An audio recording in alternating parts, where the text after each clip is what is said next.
दोस्तों place of worship act 1991 जो कहता है कि किसी रिलीजियस प्लेस का करेक्टर अब बदला नहीं जा सकता। जो 15 अगस्त 1947 को था वही रहेगा। ये कानून भी यहीं पर है और सुप्रीम कोर्ट भी यहीं पर है, जिसने बाबरी मस्जिद वाले केस में कहा था कि ये कानून बहुत बढ़िया है, देश के सेकुलर फैब्रिक को जोड़ के रखता है, जो संविधान के फंडामेंटल प्रिंसिपल हैं उनको सिक्योर करके रखता है।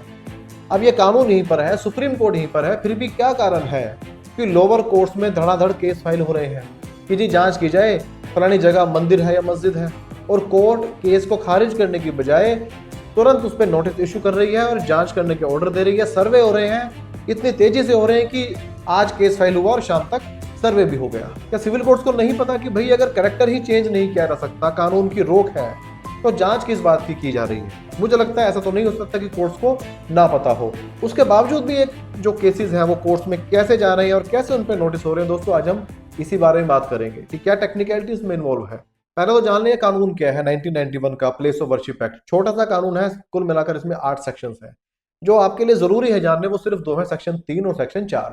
सेक्शन 3 बहुत साफ शब्दों में और चीख चीख के कहता है कि किसी भी प्लेस ऑफ वर्शिप का जो कैरेक्टर है उसको चेंज नहीं किया जा सकता, no conversion, no change. Section 4 ये कहता है कि जो किसी रिलीजियस प्लेस ऑफ वर्शिप का कैरेक्टर 15 अगस्त 1947 के दिन था, अब बस वही कैरेक्टर उसका माना जाएगा और कुछ भी नहीं उसमें कोई बदलाव नहीं होगा। और साथ ही ये सेक्शन रोक लगाता है इस बात की कि कैरेक्टर चेंज करने के मामले को लेकर कोई सिविल सूट नहीं फाइल होगा, कोई केस फाइल नहीं होगा, और अगर कोई केस चल भी रहा होगा तो उसको इस कानून के मद्देनजर ही खारिज मान लिया जाए। इस कानून में सिर्फ एक एग्जम्पशन थी और वो थी बाबरी मस्जिद राम जन्मभूमि वाले डिस्प्यूट की। वो तो खत्म हो चुका है अब और राम मंदिर बन भी चुका है, और उस डिस्प्यूट के खत्म होने के साथ ही एक उम्मीद बन गई थी कि अब इस देश में मंदिर मस्जिद के झगड़े नहीं होंगे। लेकिन अब हम रिसेंटली देख रहे हैं कि लगातार जो है केस फाइल हो रहे हैं, न सिर्फ केस फाइल हो रहे हैं बल्कि झगड़ों वाला माहौल भी जो है वो एक कम्युनल डिस्प्यूट जो है वो हम समाज में अपने देख रहे हैं। ये जो कम्युनल डिस्प्यूट जो इस वक्त बना हुआ है, इसके लिए तो इस कानून को लाया नहीं गया था। इस कानून को क्यों लाया गया था दोस्तों? क्या इसका ऑब्जेक्ट था, क्या इसका पर्पस था इस कानून को लाने का? सिर्फ और सिर्फ एक कि कम्युनल पीस बनी रहे, लोगों में झगड़े ना हो, डिस्प्यूट ना हो। मंदिर मस्जिद का झगड़ा जिसको अंग्रेज अपने वक्त में डिवाइड एंड रूल की पॉलिसी के तहत इस्तेमाल करते थे, देश को हिंदू मुस्लिम में बांट के रखते थे। खासतौर से 1857 के रिवोल्ट के बाद अंग्रेज इस बात को समझ गए थे कि देश में जब तक हिंदू मुसलमान एक है, हमारा इस देश के ऊपर राज करना बड़ा मुश्किल है। उन्होंने डिवाइड एंड रूल को एक टूल की तरह इस्तेमाल किया। लेकिन अब अंग्रेज तो चले गए, अंग्रेजों के जाने के बाद भी ये जो पॉलिसी थी डिवाइड एंड रूल की, ये किसी की पॉलिटिक्स में फिट बैठती थी, और अंग्रेजों के जाने के बाद भी लगातार हमारे देश में मंदिर मस्जिद के झगड़े होते रहे। 90 के दौर में जब राम जन्मभूमि के जो मूवमेंट थी तेजी पर थी और अडवाणी जी रथ यात्रा निकाल रहे थे, जहां जहां से वो यात्रा निकल रही थी वहां वहां डिस्प्यूट हो रहे थे, कम्युनल क्लैश हो रहे थे, लोग मारे जा रहे थे। इस बात को देखते हुए कि यार ये जो हमारे देश का जो माहौल है इसमें कम्युनल डिवाइड ना हो, हिंदू मुसलमान झगड़े ना एक साथ रहें, इस बात को मद्देनजर रखते हुए ये कानून लाया गया 1991 में। उस वक्त नरसिम्हा राव जी की सरकार थी, और इस कानून को लाने का ऑब्जेक्ट यही था कि इतिहास में जो हुआ उसको भूलकर अब हम फ्यूचर की तरफ एक साथ अपने देश को आगे बढ़ाएंगे, बजाय इसके कि इतिहास में जो जो गलतियां हुई उनको ठीक करने में लग जाए। ऐसा ना हो कि गलतियां ठीक करने के बजाय और भारी गलतियां हो जाए और भारी नुकसान हो जाए। अगर दोस्तों उस वक्त जब ये कानून लाते हुए जब पार्लियामेंट की बहस हो रही थी, उन बहस को भी आप सुनोगे तो उसमें निचोड़ जो है, जो लब्बो लुबाब है इस कानून का, वो यही निकल कर आता है कि देश में कम्युनल हार्मी हो, हिंदू मुस्लिम मंदिर मस्जिद के झगड़े ना हो, देश इन झगड़ों से निकलकर आगे बढ़े, तरक्की करे और देश के लोग जो एक साथ रहें। ये इसका जो है मेन ऑब्जेक्ट था कानून को लाने का। तो ये कोशिश थी ऐसे डिस्प्यूट को दी एंड करने की, और इस कानून ने अचीव भी किया। राम जन्मभूमि वाले मामले को छोड़ दें तो ऐसा कोई बड़ा डिस्प्यूट हमें देश में देखने को नहीं मिलता है। कभी ताजमहल पे कोई क्लेम कर दे, कभी कुतुब मीनार पे कोई क्लेम कर दे, लेकिन कोई डिस्प्यूट बड़ा निकल कर नहीं आया।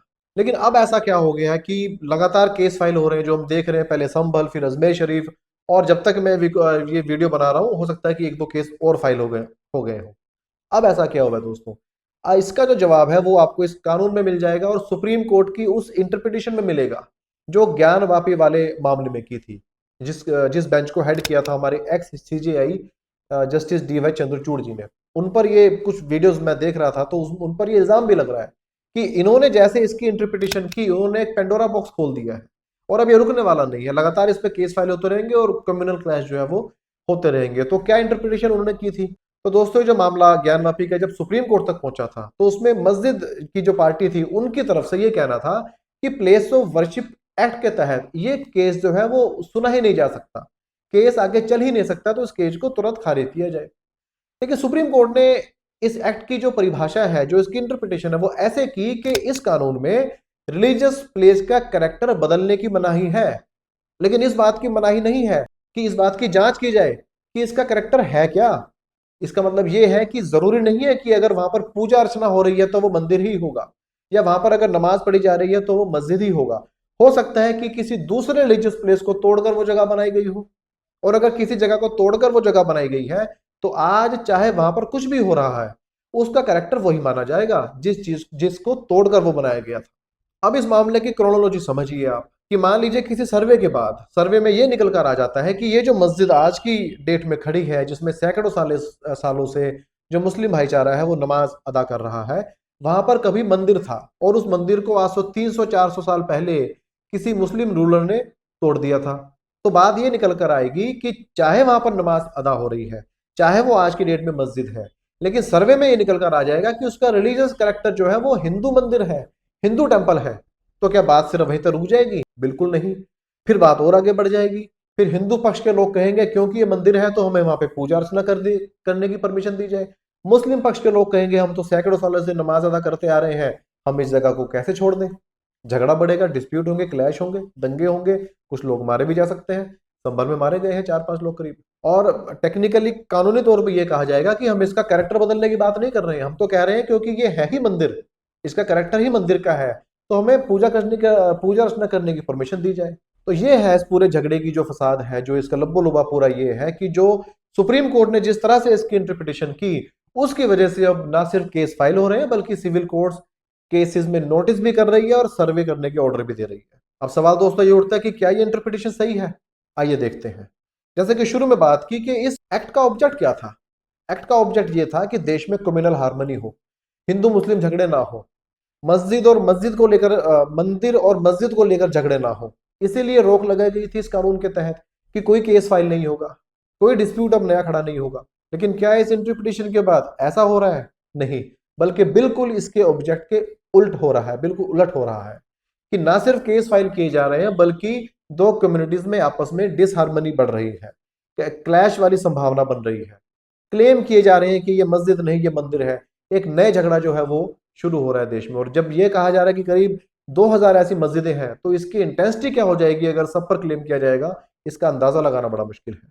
तो दोस्तों मेरा मानना यही है कि ऐसी परिभाषा, ऐसी इंटरप्रिटेशन किसी कानून की जो उसकी आत्मा को ही मार दे, मुझे लगता है उस इंटरप्रिटेशन को न्याय संगत नहीं कहा जा सकता, उसको कानून संगत नहीं कहा जा सकता। तो बहुत गहरी जरूरत है इस वक्त कि सुप्रीम कोर्ट अपने इस इंटरप्रिटेशन को रीथिंक करे, इसको रिव्यू करे और जल्दी करे, उसी तेजी के साथ करे जिस तेजी के साथ सिविल कोर्ट ने जिस दिन केस फाइल हुआ था उसी दिन सर्वे के ऑर्डर दे दिए थे। तो ये झगड़े की फसाद दोस्तों हम अपने आसपास देख रहे हैं वो इस इंटरप्रिटेशन की वजह से ही है, जो कि सुप्रीम कोर्ट से निकल कर आई है। कानूनी तौर पे सही हो गलत हो वो अलग बात है, लेकिन हाइपर टेक्निकल होने की बजाय इस तरह देखा जाए कि इसका रिजल्ट क्या निकल रहा है। अब इसके पक्ष में बोलने वालों का कहना यह है कि हम अपने इतिहास को कैसे भूल जाएं, हमारे साथ जो अत्याचार पहले हुआ था अब उसको हम ठीक करेंगे, उसको दुरुस्त करेंगे, जो हमारा था उसको वापस लेंगे।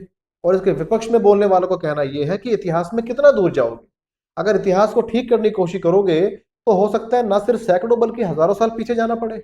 और जैसे आप आज दावा कर रहे हो कि ये मस्जिद नहीं मंदिर है, तो कोई आपके ऊपर भी दावा करेगा। जैसे कहा जाता है कि कुछ बौद्ध मठों को तोड़कर भी मंदिर बनाए गए थे। तो अगर ये दावे ऐसे किए जाने लगे तो इनकी इंटेंसिटी क्या होगी, इनकी गिनती क्या होगी, इसका अंदाजा लगाना मुश्किल है।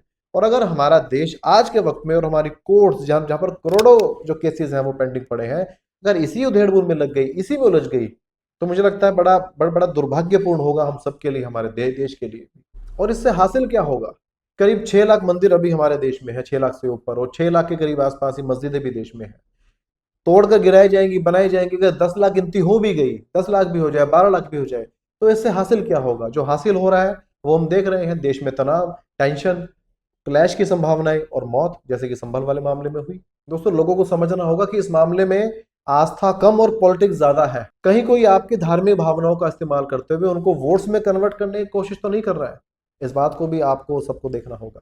दोस्तों, आपको क्या लगता है कि इतिहास में जो हुआ, क्या उसका बदला आज लिया जाए, या इतिहास की बातों को पीछे छोड़ते हुए देश को एक साथ हम सब मिलकर जो है वो उसको आगे बढ़ाएं, देश आगे बढ़े, तरक्की करें? क्योंकि अगर इतिहास को बदलने चल पड़े तो कोई एंड नहीं है इसका, और मुझे नहीं लगता कि इससे कुछ हासिल होगा।